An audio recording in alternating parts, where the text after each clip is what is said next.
The best type of hair for the halo is hair like yours, where it's feathered on the ends and sort of tapered. Yeah. And that's just because it makes for a really nice natural transition into the halo. Where it gets a little bit difficult is for people with like short, thick hair that's cut quite blunt. So that's going to be a little bit harder to blend unless you really feather your own ends and then really heavily lay the halo. It's a little bit harder to get such a natural transition, but with a bit of styling, like heavy waves and a lot of layering, it can look really good. This is the fine halo uncut, and so I'll show you what it looks like before it's been cut and styled, and it's very different. You can see that there is a definite disconnect going on here. Like, I just want to trim this bit here and sort of layer in here a little bit so that that looks natural. Yeah. This is the perfect amount of hair, 60 grams, for trimming to the same length as your own, because that's what we designed it for. It's not meant to give you any length, it's just meant to give you volume. If you've got really thin hair, you could probably get a bit of length out of it. Like, you can even see on Chantal, her hair stops there, but we could probably cut it to there and it could look natural. But this is the fine halo, and this one's been cut already. We prepared this one earlier. Look how much volume it's added to Chantal's hair, and it's only the same length as her own hair. As you can see, it's so much thicker than the one that we showed you before because it has been cut shorter. So there you go, that's the difference.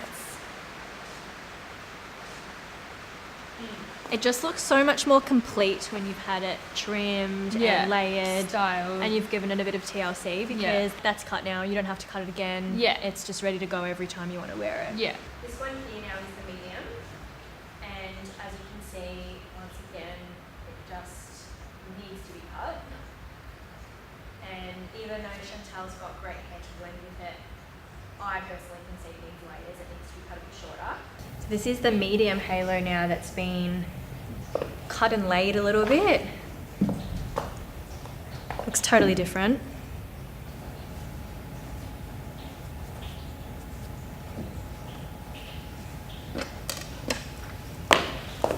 How's that look?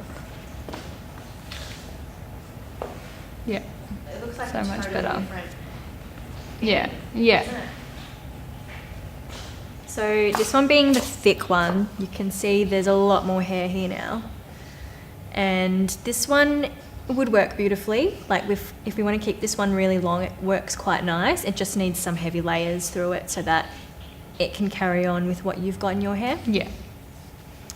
But it's beautiful because you get that really long mermaid look with the thick halo. I love the thick one on you because it still looks so natural. Yeah, it does. But it's like that intense, perfect mermaid hair. And as you can see, compared to before it was cut, we've put some heavy layering in here. Like, all this is not your hair. Yeah. And cut a little bit of length off. As you can see, it's made it a little bit thicker and just tidied up those ends. And it just looks natural. Yeah, it looks beautiful. So and so it's great for girls wanting that extra long thick hair.